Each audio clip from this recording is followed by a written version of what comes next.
সংসদীয় রাজনীতি প্রতিষ্ঠাতা খালেদা জিয়া দেশ এবং জনগণের সাফল্যে এই শুভ মুহূর্তটি দেখে যেতে পারেননি। আজ তাই এই জাতীয় সংসদে দাঁড়িয়ে আমরা দেশ এবং জনগণের স্বার্থে আপসীর নেতৃত্ব, ব্যক্তিত্ব, স্মরণীয়, বরণীয়, অনুকরণীয় রাজনীতিবিদ মরহুমা খালেদা জিয়াকে গভীর শ্রদ্ধার সঙ্গে স্মরণ করছি। সম্মানিত সংসদ সদস্যবৃন্দ, দেশে বহুদলীয় গণতন্ত্রের প্রবক্তা এবং প্রবর্তক, স্বাধীনতার ঘোষক শহীদ প্রেসিডেন্ট জিয়াউর রহমানের একটি উক্তির কথা আপনাদের সামনে আমি স্মরণ করতে চাই। তিনি বলেছিলেন, জনগণই যদি রাজনৈতিক দল হয় তাহলে আমি সেই দলেরই আছি। অর্থাৎ ব্যক্তি কিংবা দলের স্বার্থ নয়, জনগণের স্বার্থই সবচাইতে বড়। এটাই বিএনপির রাজনীতি।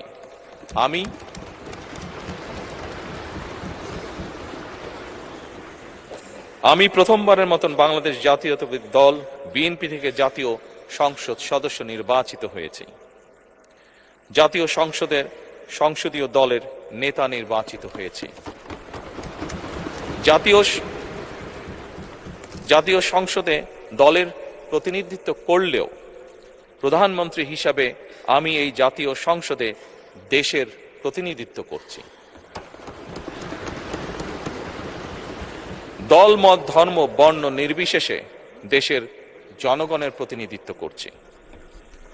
আমার রাজনীতি দেশ এবং জনগণের স্বার্থ রক্ষা করার রাজনীতি। বিএনপির রাজনীতি জনগণের জীবন মান উন্নয়ন এবং স্বনির্ভর বাংলাদেশ গড়ার রাজনীতি। প্রতিটি পরিবারকে স্বনির্ভর করাই আমাদের রাজনীতির লক্ষ্য। প্রতিটি পরিবারকে স্বনির্ভর করার মাধ্যমেই বিএনপি একটি স্বনির্ভর, সমৃদ্ধ, নিরাপদ, গণতান্ত্রিক বাংলাদেশ প্রতিষ্ঠা করতে চায়। এই লক্ষ্য অর্জনে আমি জনগণের সমর্থন এবং সহযোগিতা চাইছি। এই মহান জাতীয় সংসদে সকল দলের নির্বাচিত প্রতিজন সংসদ সদস্যের সমর্থন এবং সহযোগিতা আশা করছি।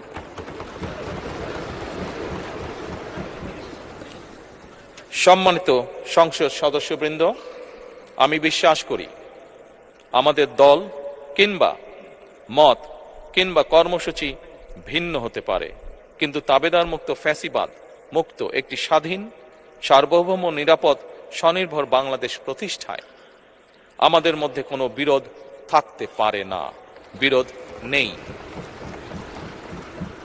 জাতীয় সংসদকে জাতীয় কর্মকাণ্ডের কেন্দ্রবিন্দু না করে বিতাড়িত ফ্যাসিস্ট সরকার জাতীয় সংসদকে অকার্যকর করে ফেলেছিল।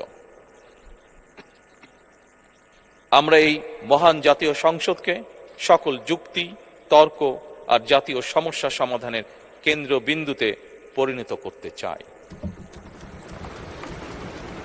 সম্মানিত সদস্যবৃন্দ, নতুন সংসদ যাত্রা শুরু করার সময় সংসদের সাবেক স্পিকার কিংবা ডেপুটি স্পিকার উপস্থিত থাকার কথা ছিল, কিন্তু পতিত, পরাজিত, বিতাড়িত ফ্যাসিস্ট সরকারের জনবিরোধী এবং গণবিরোধী কর্মকাণ্ডের ফলে যে জনরোষ তৈরি হয়েছিল তাতে এই মহান সংসদের সাবেক স্পিকার বা ডেপুটি স্পিকারকে খুঁজে পাওয়া যায়নি। তাদের কেউ কারাগারে, কেউ নিখোঁজ কিংবা কেউ পলাতক। দীর্ঘ ১.৫ দশকের ফ্যাসিবাদী এবং তাবেদারি শাসন শোষণের পর জনগণের ভোটে নির্বাচিত প্রতিনিধিদের নিয়ে আজ আমাদের এক বিশেষ পরিস্থিতিতে জাতীয় সংসদের কার্যক্রম শুরু হতে যাচ্ছে।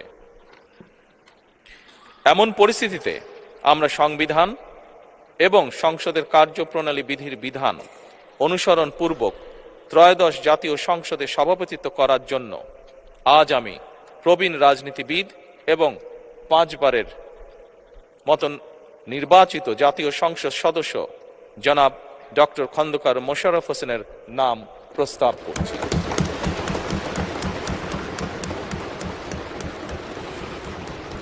সম্মানিত সংসদ সদস্যবৃন্দ, আমাদের সংসদীয় রীতিনীতির ইতিহাসে এই ধরনের পরিপ্রেক্ষিত নজিরবিহীন নয়।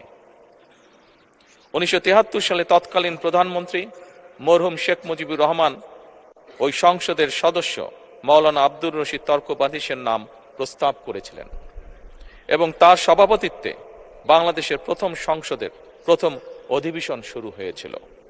আমি জাতীয় সংসদের সকল সম্মানিত সদস্যকে স্বাগত এবং ধন্যবাদ জানাই। আল্লাহ হাফেজ। বাংলাদেশ জিন্দাবাদ।